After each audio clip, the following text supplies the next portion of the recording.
안녕하십니까. 언제나 소비자 편에서 방송하는 콘스탄트 김입니다. 이번 시간에는요, 좀 생소하겠지만 돈 버는 은퇴 산지연금에 대해서 알아보도록 하겠습니다. 우리가 보통 농지연금이나 주택연금이다, 기타 연금들 많이 보고 계시는데요. 산지연금이 무엇인지 굉장히 생소하다고 느낄 겁니다. 산지라고 하는 것은 당연히 임야를 말합니다. 산이죠. 나무가 울창한 그 산. 그 산을 양도해서 연금을 받는 것이 바로 산지연금이 되겠습니다. 그 전에 우리나라 산림 면적 좀 알아보도록 하겠습니다. 2015년 대비해서 2020년도에는요, 산림 면적은 조금 줄었습니다. 3만 6천 헥타르 정도가 줄었죠. 1헥타르가 어떻습니까? 약간 3,025평 정도 되거든요. 그 다음에 인목 축적은 좀 늘었습니다. 이것은 뭐냐면 인목 축적이라고 하는 것은 단위 면적당 나무가 빽빽하게 들어있는 면적을 말합니다. 그러니까 울창한 숲을 말하겠죠. 자, 그리고요, 전체적으로 보게 된다면요, 인목 축적은 지속적으로 늘고 있으니까 산림 녹화에 성공하고 있다고 보시면 되겠습니다. 산림 면적에 대한 평가를 좀 알아보도록 하겠습니다. 전체적으로 보면요, 산림 비율이 62.7%가 되겠습니다. 그리고요, 보시는 바와 같이 우리나라는요, 국토 면적의 산림 비율은요, 전 세계 4위가 되겠습니다. 1위는 OECD 국가 중에서 핀란드고요. 그 다음에 스웨덴, 그 다음에 일본이 우리보다 산지가 더 많습니다. 그리고요, 우리나라는 산림이 조금씩 감소를 하고 있습니다. 여의도 면적의 약 25배 정도 수준으로 감소를 하고 있습니다. 그리고 전체적으로 보면요, 산림률이 가장 낮은 지역은 서울시라는 거 뻔히 알겠죠. 25.3%인데요. 강원도가 81.2%로 가장 높고, 그 다음에 경상북도가 되겠습니다. 광역시 중에는요, 산이 많은 울산광역시가 되겠습니다. 64%가 되겠죠. 인목 축적, 그러니까 나무가 얼마큼 녹화가 잘 돼 있느냐, 빽빽하게 잘 들어섰냐, 이것이 되겠는데요. 1헥타르당 어떻습니까? 165.2제곱미터 정도가 됩니다. 이게 어느 정도인지 좀 알아보도록 하겠습니다. 어떻습니까? 1946년도 대비해서 무려 18.4배나 인목이 훨씬 더 많아졌다는 것이 되겠습니다. 그것이 바로 그 녹화 사업을 성공했다는 것이 되겠는데요. OECD 국가 헥타르당 인목 축적 평균은 131제곱미터인데요. 우리는 그보다 훨씬 더 많습니다. 165.2이다 보니까 무려 OECD 평균 대비해서 126.1% 수준이 되겠습니다. 과거에는 다 민둥산이었거든요. 박정희 대통령의 업적이 아닐 수가 없겠습니다. 세계적으로 유례를 찾아볼 수 없을 정도로 빠른 녹화 사업을 통해서 산림 녹화에 성공한 사례가 되겠습니다. 자, 그렇다면 이 임야 산들을 누가 갖고 있는지 알아보도록 하겠습니다. 전체적으로 보면요, 국유림이 있고 공유림, 사유림이 있습니다. 그러다 보니까 그 국유림 같은 경우에는 0.7% 증가했고요, 사유림은 1% 정도가 감소된 상태가 되겠습니다. 자, 그렇다면요, 본격적으로 산지연금 알아보도록 하겠습니다. 부동산 관련된 연금의 3총사가 있습니다. 주택연금하고 농지연금하고 바로 산지연금이 되겠습니다. 3총사 하니까 바로 근래 알렉산드르 듀마가 쓴 소설 삼총사가 생각이 납니다. 이게 프랑스 소설이죠. 레트로와 무스케테르라고 하는, 무스케테르가 바로 그 머스켓이라고 하는 화승총입니다. 근데 이 삼총사가 화승총을 쏘는 건 참 못 본 것 같습니다. 상대방을 그렇게 쏘는지 모르지만 거의 다 펜싱 하듯이 칼을 가지고서 싸움을 하는 걸 많이 봤습니다. 알렉산드르 듀마의 17세기 시대를 배경으로 한 소설이 되겠고요. 1844년도 3월부터 7월까지 신문 르시에끌에 연재된 내용이 되겠습니다. 여기에 보면은요, 잠시 좀 삼총사 간단히 알아보도록 하겠습니다. 아토스가 있고 포르토스가 있고요. 그 다음에 아라미스가 있고 주인공격인 삼총사와 더불어서 어떻습니까? 달타냥이라고 했는데 달타냥 아닙니다. 다르타냥이 되겠습니다. 이 사람이 주로 나오죠. 그런데 놀라운 것은 삼총사의 주인공은요, 삼총사라기보다는 다르타냥이 되겠습니다. 발음을 잘해야 됩니다. 다르타냥. 마치 아랑드롱 하면 안 되는 것처럼요. 알랭드롱이 맞죠? 알랭드롱이 얼마 전에 돌아가셨죠. 어쨌든요. 그러다 보니까 그 삼총사의 주인공은 삼총사기보다는 다르다냐인 것처럼요. 연금도 마찬가지로 주인공은 따로 있다는 거 아니겠습니까? 국민연금이 최고라고 말씀을 드릴 수가 있고요. 그 다음에 이 주택가 아니면 그 부동산과 관련된 이런 3종 세트 연금보다 훨씬 더 떨어지는 연금보험이라고 하는 것은요, 리슐리의 추기경 같은 존재가 아닌가 이런 생각이 들 정도가 됩니다. 삼총사에서 악역이 바로 리슐리의 추기경 아니겠습니까? 자, 그렇다면 산지연금 좀 알아보도록 하겠습니다.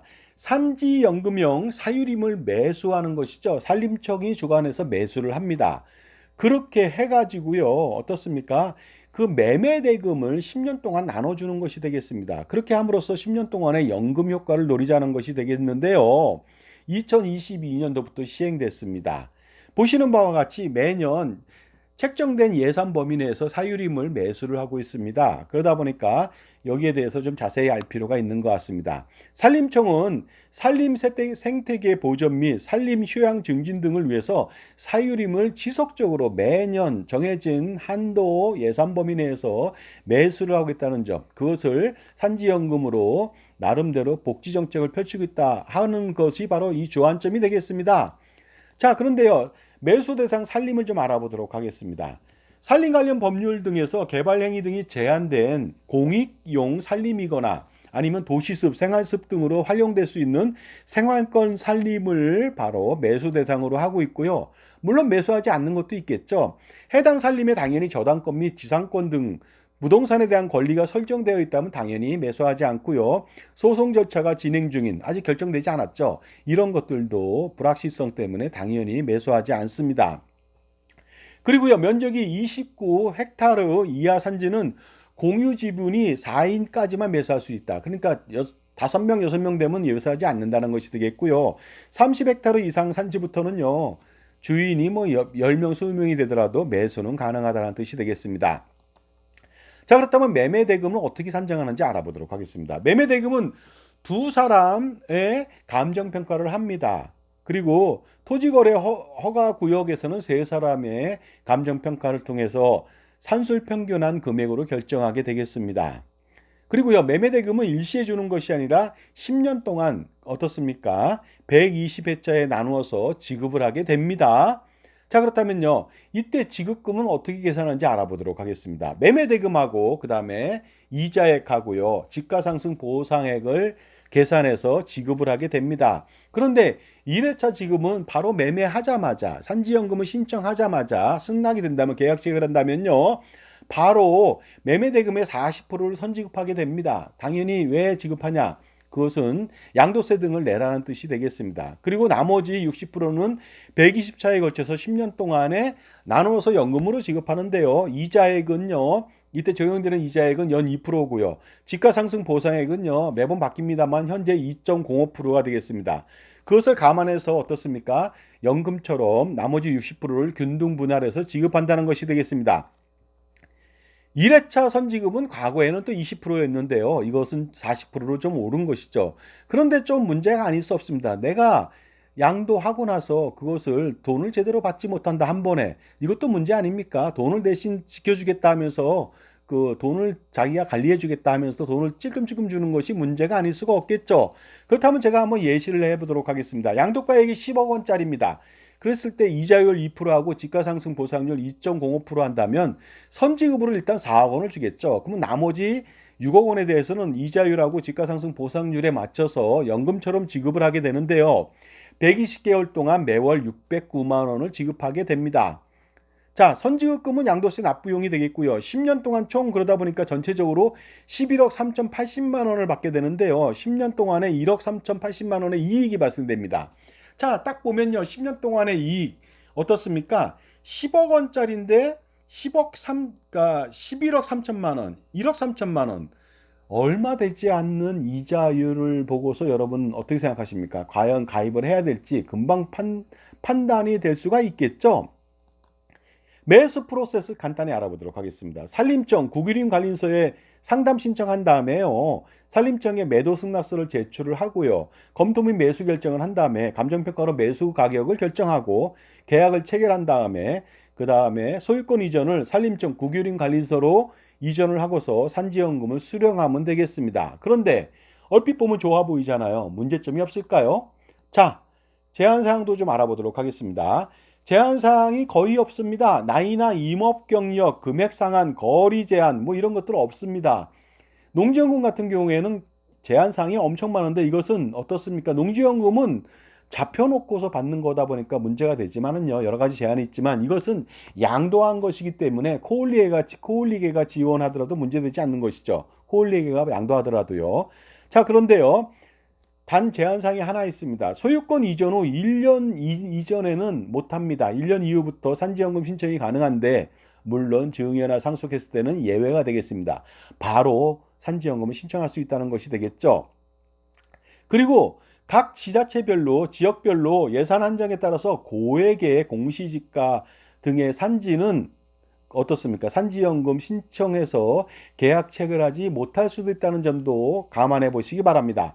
자, 지금까지 제 정보가 도움이 되신다면 무료 구독하고 좋아요 부탁드리겠습니다. 멤버십 회원가입을 통해서 엄청난 선물 보따리를 풀어보시기 바랍니다. 자, 산지연금 제가 평가해 본다면요. 양도하기 어려운 경우나 연금이 필요한 경우에 일부 유용할 수가 있을 거는 같습니다. 하지만 이것밖에 없습니다. 전체적으로 불리하다고 볼 수가 있습니다. 먼저 양도소득세가 되겠습니다. 최고 49.5% 세금은 피할 수 없고요. 비사업용 토지인 경우에는 기본세율 플러스 10% 최고 60.5%를 피할 수가 없습니다. 그러니 부담이 가중될 수밖에 없겠죠. 그리고요. 임야 같은 경우에는 보통 사람이 사진 않잖아요. 대부분 상속받거나 증여받는 것으로 하는데요. 보통 상속을 많이 받겠죠. 이랬을 때 양도 차익이 엄청나지 않을 수가 없습니다. 그러니 바로 산지연금을 신청해서 산지연금이 아니죠. 양도한 것이 되겠습니다. 단지 분할로 양도대금을 받는다는 것에 불과하죠. 그러니까 증여 후 양도하는 것을 검토할 필요가 있고 아니면은요. 그까짓 거 당장 그 산지연금 신청하는 것보다는요. 보유하고 있다가 나중에 비싼 가격에 팔 수도 있는 그런 방법을 강구할 필요가 있습니다. 두 번째는요. 양도가액에 대한 실질적인 시가 반영이 어렵다는 거, 좀 불리하다는 것이 되겠습니다. 감정평가의 한계가 있죠. 감정평가 시 시세를 제대로 반영하지 못할 손실 발생 우려가 있습니다. 물론 자신이 지정한 업체도 감정평가로 참여할 수는 있으나 전체적으로는 어떻습니까? 불리할 수 있다는 것이 되겠습니다. 그리고 굳이 지금 팔 필요가 없지 않겠습니까? 세 번째는요, 이자율이 연 2%로 이것은 확정적입니다. 그러다 보니까 저조하다고 볼 수가 있습니다. 왜냐하면 차라리 양도대금을 다 받아서 저축은행에 예치한다면 4% 받지 않습니까? 그리고 원금도 돌려받지 않겠습니까? 그리고요, 네 번째는 집가상승 보상률도 마찬가지로 저조합니다. 2.05%밖에 되지 않거든요. 그러니 나중에 산지연금 신청하지 마시고 보유하고 나서 나중에 높은 가격에 매각 등을 추진할 필요가 있지 않을까 생각합니다. 결론적으로 말씀드리겠습니다. 국가는 절대로 손해보는 장사를 하지 않습니다. 물론 공기업이나 사기업, 보험 및 금융기관도 마찬가지가 되겠습니다. 그러니 현명한 선택이 필요하겠죠. 따라서 임야의 가격이 높으면 산지연금을 가입할 수 없을 가능성도 높고요. 낮으면 굳이 팔 필요도 없겠죠. 산지연금을 신청할 필요도 없겠습니다. 그러니 어떻습니까? 산지연금을 신청하기 전에 반드시 자산관리 컨설팅을 받으셔갖고 그 신청을 할지 보유를 할지 증여를 할지 훨씬 더 좋은 방법을 선택해 보시기 바랍니다. 일감은요. 반드시 산지연금을 배제하고 다른 좋은 솔루션을 가져가는 것이 바로 자산관리의 핵심, 절세와 투자를 성공시키는 바로 첩경, 지름길이 되겠습니다. 잘하면 정말로 수십억 내지 수백억 그 이상을 절세할 수 있기 때문이죠. 따라서 반드시 자기 편의 종합자산관리사를 만나시기 바랍니다. 그래야만 투자 및 절세를 성공시킬 수가 있고요. 그래서 엄청난 금액을 절세할 수 있고 자산 증식도 할 수 있습니다. 그러니 반드시 자기 편에 역량 있는 자산관리사를 만날 필요가 있겠죠. 자, 지금까지요. 산지연금 좀 생소합니다만은 거기에 대해서 알아봤고요. 산지연금은 제가 볼 때는 선택하지 않았으면 좋겠다는 생각이 들고요. 주택연금은 무조건 가입하면 안 되고요. 검토할 필요도 없습니다. 농지연금은 선택할 필요가 있다고 봅니다. 그러나 무엇보다도 어떻습니까? 삼총사가 주인공이라기보다는 다르다냥이 주인공인 것처럼 연금하면 국민연금이 최고라는 점 반드시 이해해 보시고요. 연금보험이나 기타 등등 건이 있다면요. 가입하지 말고 가입했다면 반드시 해지할 필요가 있겠죠. 감사합니다.